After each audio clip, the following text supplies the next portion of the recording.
الله الرحمن الرحيم نحمده ونصلي على رسوله الكريم أما بعد عن أبي هريرة رضي الله تعالى عنه قال قال رسول الله صلى الله عليه وسلم المؤمن القوي خير وأحب إلى الله من المؤمن الضعيف وفي كل خير احرص على ما ينفعك واستعن بالله ولا تعجز وإن أصابك شيء فلا تقل لو أني فعلت كان كذا وكذا ولكن قل قدر الله وما شاء فعل فإن لو تفتح عمل الشیطان۔ حضرت ابو ہریرہ رضی اللہ تعالیٰ عنہ سے یہ روایت مروی ہے۔ وہ روایت کرتے ہیں جناب نبی کریم صلی اللہ علیہ وسلم سے کہ آپ نے ارشاد فرمایا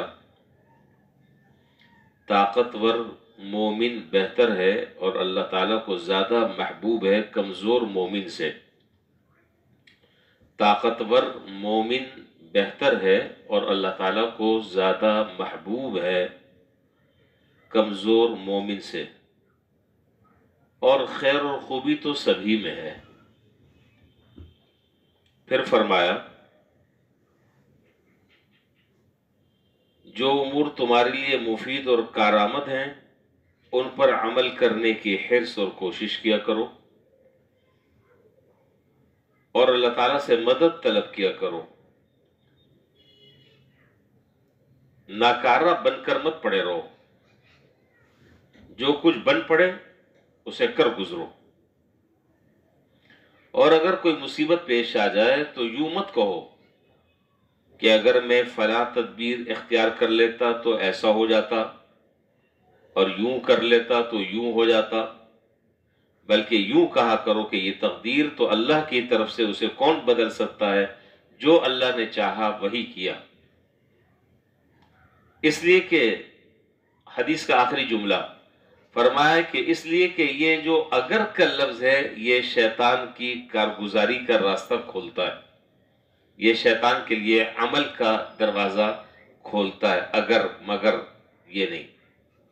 یہ حدیث بہت سارے فوائد پر مشتمل ہے، ساری باتیں تو آج نہیں ہو سکیں گی، جتنی بھی ایک آدھ بات، ابھی نکاح بھی ہے تو ایک آدھ بات انشاءاللہ کر لیتے ہیں، پھر باقی باتیں کل کریں گے۔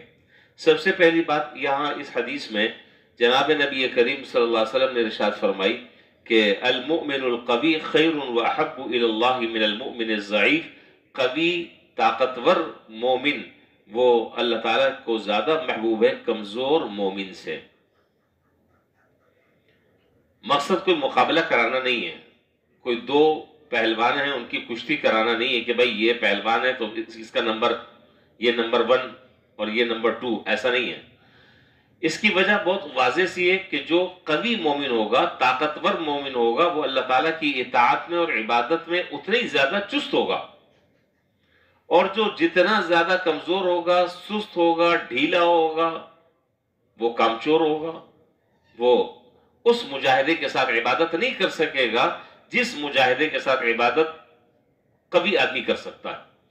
اور ظاہر ہے کہ اللہ تعالیٰ کی عبادت ہو، اللہ تعالیٰ کی اطاعت ہو، جتنے بھی نیک کام ہوں، ان تمام کے تمام کاموں میں جو بنیادی چیز ہے وہ ہے انسان کا عمل، ارادہ، طاقت، قوت۔ اور جو آدمی ان چیزوں میں بہتر ہے تو وہ عمل میں بھی سبقت کر جاتا ہے دوسرے سے، اور جو اس میں کمزور ہے وہ پیچھے ہٹ جاتا ہے۔ تو اس لیے اگر آدمی اس نیت سے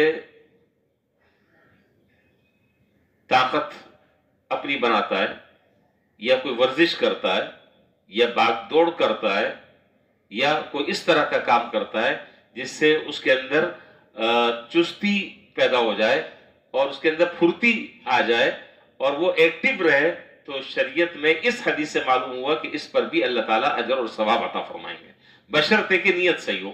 نیت کیا ہو؟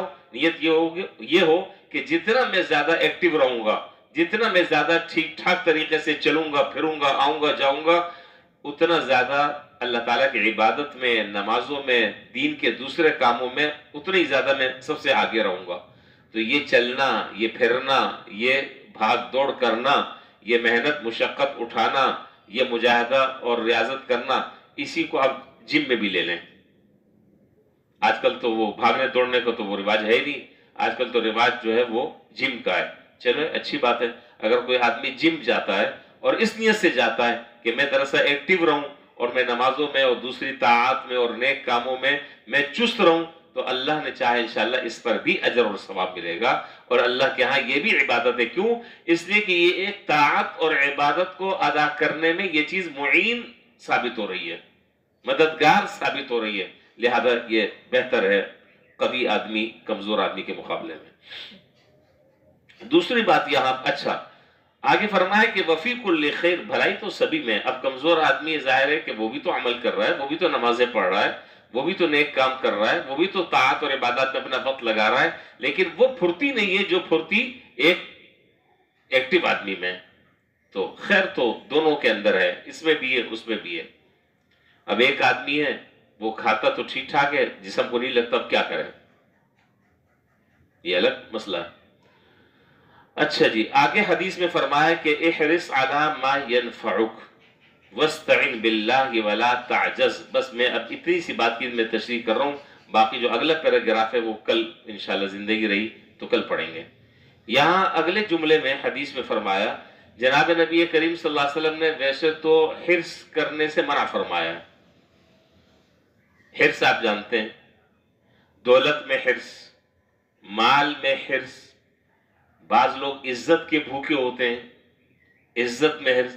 فلاں آدمی کی لوگ اتنی عزت کرتے ہیں، مجھے تو کوئی لفٹ ہی نہیں کراتا، مجھے تو کوئی دیکھتا ہی نہیں ہے. یہ عزت کی حرص، کرسی کی حرص، دولت کی حرص، شہرت کی حرص، جتنی بھی حرصیں ہیں ساری کے ساری منع ہیں. اللہ تعالیٰ کیا پسندیدہ نہیں ہے سوائے ایک حرص کے، سوائے ایک حرص کے. وہ حرص کیا ہے؟ وہ حرص یہ ہے کہ آدمی دینی اعتبار سے کسی کو آگے بڑھتا ہوا دیکھے تو اس بات کی حرص کرے کہ بھائی میں اس سے آگے نکل جاؤں. ایک آدمی ہے 4 بجے تہجد میں اٹھتا ہے، اللہ تعالیٰ اس کو توفیق دے رہے ہیں. اب یہ اس کو پیچھے کرنا چاہتا ہے، یہ کہتا ہے کہ اب میں 3:30 بجے اٹھوں گا. یہ حرص جو ہے وہ شریعت میں مطلوب ہے، یہ حرص شریعت میں محمود ہے، یہ پسندیدہ ہے. ایک آدمی ہے صاحب خیر ہے، اللہ تعالیٰ نے اس کو عطا فرمایا، دن رات اللہ کی مخلوق پر پیسہ لٹا رہا ہے، ان کی ضرورتوں کو پورا کر رہا ہے.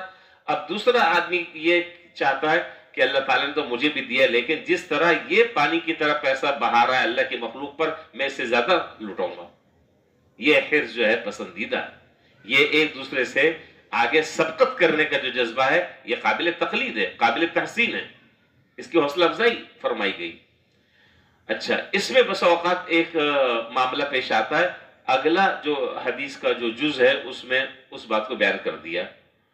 معاملہ یہ پیش آتا ہے کہ اب ایک آدمی عبادت میں، طاعات میں، روزوں میں، نفلی نمازوں میں آگے بڑھ گیا.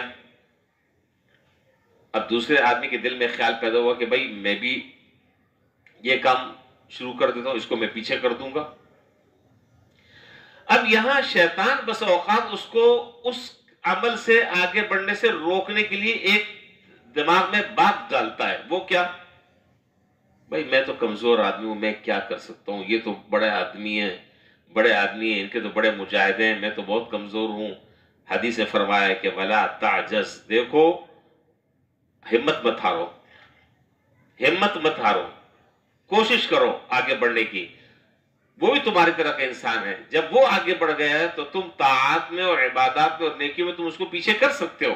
یہاں ہاتھ پہ ہاتھ رکھ کر بیٹھ جانا اور صرف یہ کہنا کہ نہیں جی یہ تو بڑے لوگوں کا کام ہے مجاہدہ کرنا، میں تو بڑا کمزور آدمی ہوں، مجھ سے تو یہ نہیں ہوتا. شریعت اس چیز کو پسندیدہ نگاہ سے نہیں دیکھتی، اس کی حوصلہ شکنی کرتی ہے. جب تم نے آگے بڑھنے کا ارادہ کر لیا، اب آگے بڑھو اور اللہ سے مدد مانگو، اللہ تعالیٰ سے دعا مانگو کہ یا اللہ میں اتنا کر سکتا تھا، آگے کرانا آپ کی ذمہ داری ہے، آپ کا کام ہے. پھر اللہ تعالیٰ توفیق بھی دے دیں گے، اللہ تعالیٰ ہمت بھی دے دیں گے، طاقت بھی دے دیں گے، قوت بھی دے دیں گے، آدمی کر لے گا. تو اگلا جملہ فرمایا کہ وَاسْتَعِنْ بِاللَّهِ. جب اس طرح کا خیال پیدا ہو جائے دل میں کہ جی میں نہیں کر سکتا، تو فوراً اللہ تعالیٰ سے مدد مانگو. یا اللہ میری مدد فرما دیں، میں اچھا کام کرنا چاہ رہا ہوں، آپ کی رضا کے خاطر کرنا چاہ رہا ہوں، آپ مجھے ہمت عطا فرما دیں، میں کم ہمت ہو رہا ہوں.